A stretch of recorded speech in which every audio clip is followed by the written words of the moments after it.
The long fingers of ferns,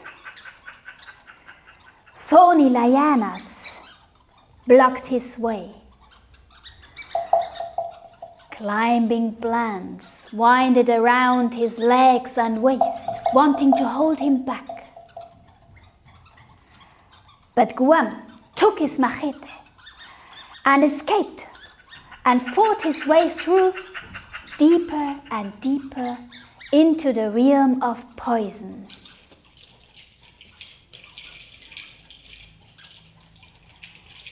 There were snakes crawling in the jungle's brush. He saw colorful frogs with red eyes staring at him, poisonous centipedes before his feet, and spiders slowly creeping down from the trees. All and everything here was made to scratch, bite, to poison, to kill. Everywhere in the dark lurk eyes, ears, tongues and noses. But always when he got attacked, Guam was faster, and he fought his way deeper and deeper through the jungle into the realm of poison, till he came to the palace. It was an enormous tree with a mighty high stem. Guam was looking for the entrance. As he couldn't find it, he was crawling over the mossy roots, surrounding the whole tree, the whole palace, till he found the entrance. It was just a split in the bark, through which he slipped inside. His amazement was breathtaking. The inside of the tree was made of pure gold, and the blue light kept shimmering. And in this light, he saw a beautiful, naked woman, stretched out like a cat in the rude bed, looking seductively at him. Guam was on fire. She stretched out her long, fine arm towards him, and Guam grabbed her hand, and she was drawing him towards her. He was now above her, looking into her radiant face, into her watery eyes. He saw her beautifully shaped breasts, her belly, her hips, and her lap. From where the long hairy spider legs and the poisonous tongues of snakes were reaching out and sucking themselves back in again. But Guam was so inflamed with passion, he took the hips of the woman and entered her body. He got bitten and stung and died.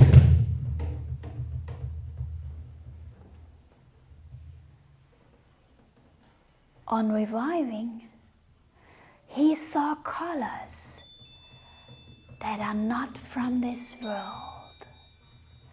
Colors that would merge into each other and create ever new shades. It was one pure ecstasy. But in one moment, all colors faded away, and Guam experienced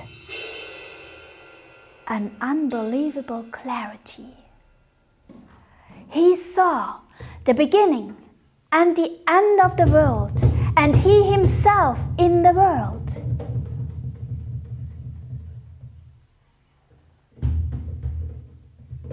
But also this clarity faded away and he saw again the beautiful woman.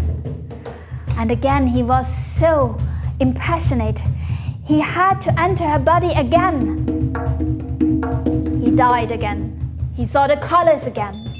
He experienced the clarity again. And he saw again the woman. And again, and again, and again, and again, and again. But this woman was nobody else than Curare's daughter. Curare, the king of the realm of poison. And his daughter brought the anesthetized Guam to her father, the horrible man-eater, who loves the flesh of young man. He licked his lips. He showed his teeth.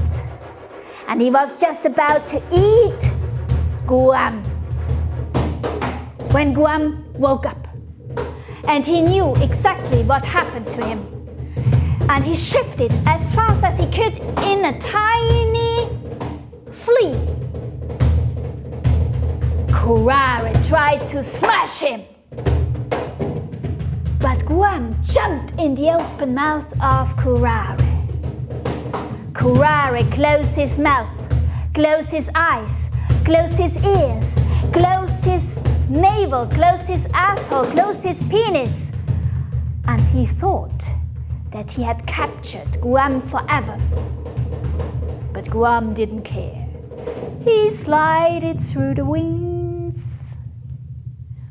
climbed over the organs, and when he crawled over the liver, he bit a piece out of it. This tickled Curare so much that he had to sneeze.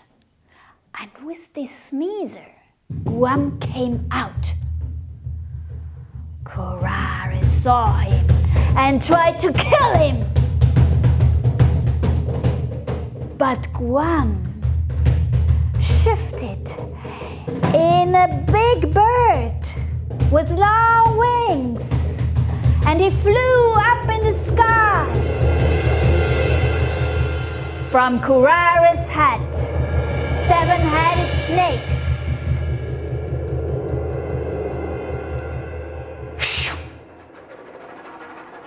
went behind Guam. But Guam went higher and higher up the sky until the snakes couldn't reach him anymore. He was flying over the realm of poison. He was flying back home. And there, in a liana of a tree, he hid the piece of the liver of Curare. And since this time, the Cumana Indians know the arrow poison Curare. Humboldt and Bonpland were the first Europeans to get to know the recipe of Curare. This old Indian showed them how to prepare it, how to crunch the lianas, how to boil the juice, how to mix it with other ingredients, how much water is needed, and how to fix it at the arrows. And with this knowledge, Humboldt and Bonpland continued their journey.